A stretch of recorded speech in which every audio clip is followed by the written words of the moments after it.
پہلی طرف بھی دوسری طرف بھی، اگر امام سے کے بعد اس نے سلام پھیرا ہے نماز اس کی ہو جاتی ہے۔ واللہ عالم بالصواب۔ ایک ساتھی نے سوال کیا ہے کہ ایک عورت ہے، اس کو ایام کی عادت ہے، مثلاً 5 دن ہے، 7 دن ہے، 4 دن ہے، کیونکہ کم از کم ایام کی مدت جو ہے وہ 3 دن 3 راتیں ہیں، اور زیادہ سے زیادہ 10 دن 10 راتیں ہیں حیض کی۔ تو اس کی عادت جو تھی، لیکن خلاف معمول کسی موقع پر اس کی عادت جو ہے وہ بدل گئی ہے، یعنی اس کی مثال کے طور پر 4 دن کی تھی یا 5 دن کی تھی، تو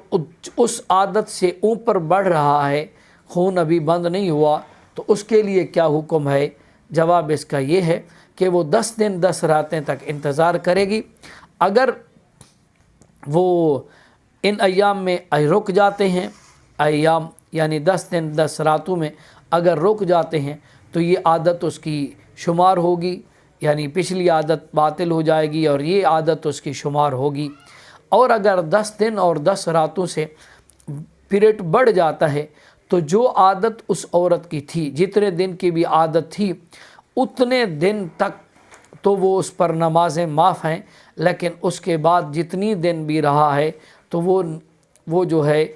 وہ حیض کا خون شمار نہیں ہوگا، وہ عادت شمار نہیں ہوگی، بلکہ وہ ایک بیماری شمار کی جائے گی، جس کی وجہ سے اس کو وہ نمازیں قضا کرنی پڑیں گی۔ ایک ساتھی نے سوال کیا ہے کہ میں نے نماز پڑھی ہے، لیکن نماز پڑھنے کے بعد، یعنی مثال دے رہا ہوں، ظہر کی نماز پڑھی اور عصر کی نماز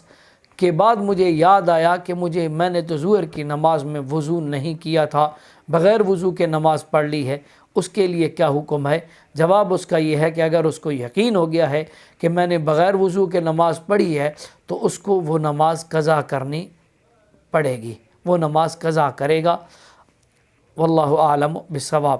ایک ساتھی نے سوال کیا ہے کہ اگر عورت ایام میں تھی اور اس کو وہ خون رک گیا ہے، اور رکنے کے بعد آیا کہ وہ بیوی کے ساتھ اپنی بیوی سے ہم بستری کر سکتا ہے مرد یا نہیں کر سکتا؟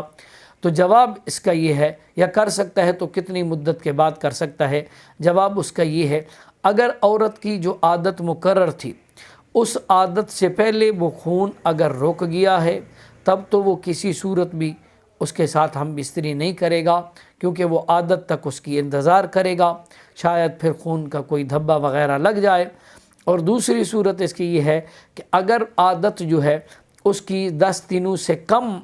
کی ہے اور ان 10 دنوں سے کم میں اس کا خون رک گیا ہے تو پھر کیا حکم ہے؟ تو کتنی دیر انتظار کرے گا ہم بستری کے لیے؟ جواب اس کا یہ ہے کہ بہتر طریقہ اس کے لیے یہی ہے کہ پہلے وہ غسل کر لے، اس کے بعد پھر وہ مرد ہم بستری اس کے ساتھ کر سکتا ہے۔ اور اگر نہیں کیا تو کم از کم ایک نماز جتنا ٹائم اس کو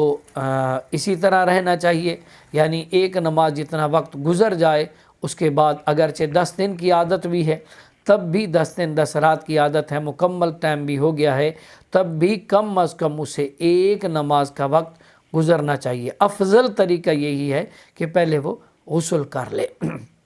واللہ اعلم بالصواب۔ ایک ساتھی نے سوال کیا ہے کہ کسی حال میں مرد ہے یا عورت ہے، جنبی ہے، اور ادھر وقت بہت قلیل ہے، مثلا رمضان المبارک ہے، تو روزے اس نے روزہ رکھنا ہے، اگر وہ غسل کرنے کے لیے جاتے ہیں تو روزے کا وقت جو ہے سحری کا وہ ختم ہو جاتا ہے، اب نہیں بچتا، اور اگر وہ سحری کرتے ہیں تو ادھر غسل لیٹ ہو جائے گا، اس کے لیے کیا حکم ہے؟ تو جواب اس کا یہ ہے، بہتر طریقہ تو یہی ہوتا ہے کہ پہلے غسل کر لے۔ جواب اس کا یہ ہے کہ اگر بالفرض والمحال ایسا پوزیشن بن گئی ہے تو بہتر طریقہ یہ ہے کہ 2 فرض ضرور ادا کر لے گا، خواہ مرد ہے یا عورت، یعنی غرارہ کرنا، ناک میں پانی چڑھانا، ناک میں پانی بھی چڑھا لے، غرارہ بھی کر لے، اس کے بعد جو ہے وہ سحری کر کے پھر غسل کر لے۔ ویسے عام حالات میں کھانا پینا بالکل حرام ہے جب تک کہ بندہ غسل نہ کرے۔ غسل کرنا پہلے ہی ہے، ضروری ہے، لازمی ہے، جیسے حکم بھی ہے کہ بغیر غسل کے بندہ اگر زمین پر بھی قدم رکھتا ہے تو زمین بھی اس پر بد دعا کرتی ہے۔ تو غسل بہت جلدی کرنا چاہیے، موت کا بھی کوئی پتہ نہیں ہوتا۔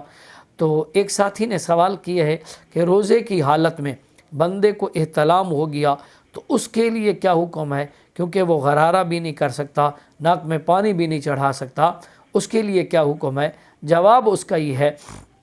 کہ وہ صرف کلی کرے گا، اس کے بعد ناک میں یہاں تک جو ہے وہ پانی، جس طرح وضو کی حالت میں ناک میں پانی ڈالا جاتا ہے اس انداز میں پانی ڈالے گا، اس کے بعد غسل کر لے گا، اور افطاری کا وقت جب ہو جائے افطار کرنے سے پہلے یہ دونوں فرض ادا کر لے گا، یعنی غرارہ بھی کر لے گا اور ناک میں پانی بھی چڑھا دے گا، اور جتنی نمازیں اس نے پڑھی ہیں اس کی نمازیں ادا ہو گئی ہیں۔ واللہ اعلم بالصواب۔ اللہ تبارک و تعالی مجھے اور آپ کو سمجھنے کی اور اس پر عمل کرنے کی توفیق نصیب فرمائے۔ وما علینا الا البلاغ۔